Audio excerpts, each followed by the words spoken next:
Oyez, oyez, voici venir la princesse cadavre. Oui, oui, c'est une chanson qui existe.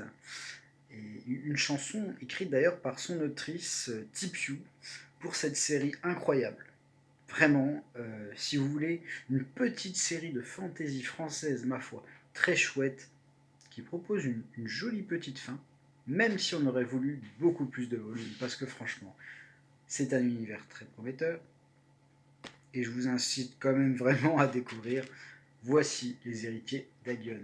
Oh, pourquoi cette couverture un petit peu verte, peut-être différente des autres couvertures que vous avez vues avant? C'est parce que c'est une édition spéciale qui nous a été envoyée d'ailleurs par l'éditeur à proposer aux clients. Évidemment, j'en ai une. Sinon, la couverture de base, eh ben, c'est celle-là. Hop, voilà, très très chouette. Mais bon, une couverture variante, comme ça n'a pas de prix. Et vraiment, ça n'a pas de prix. Bah, les gens, vraiment, il n'y a pas de prix. C'est gratuit. C'est génial. Et donc, du coup, c'est très cool. Donc, du coup, les héritiers d'Agun, c'est de Tipiou. Voilà. Jeune autrice que j'ai découvert du coup avec ce premier tome l'année dernière. Donc, évidemment, j'étais déçu d'apprendre que c'était terminé. Mais malgré tout, je pense qu'il faut vraiment soutenir les titres, même une fois terminés. Parce qu'il faut penser que un auteur qui termine une série, c'est pas forcément un auteur qui termine sa carrière. Et je pense qu'il faut toujours soutenir les jeunes auteurs, vraiment, sincèrement. En plus, c'est très chouette. Donc du coup, les héritiers d'Agion, c'est quoi? Eh ben, on est dans un monde de médiéval fantasy, dans lequel les gens ont droit à la réincarnation.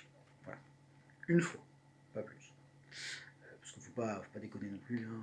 Sinon ce serait trop facile. En revanche, les personnes mortes de mort naturelle et les premiers-nés n'y ont pas droit.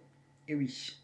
Sauf que l'héroïne, elle, à la naissance, était mort-née. Donc elle est considérée comme étant la princesse maudite ou dit la princesse cadavre.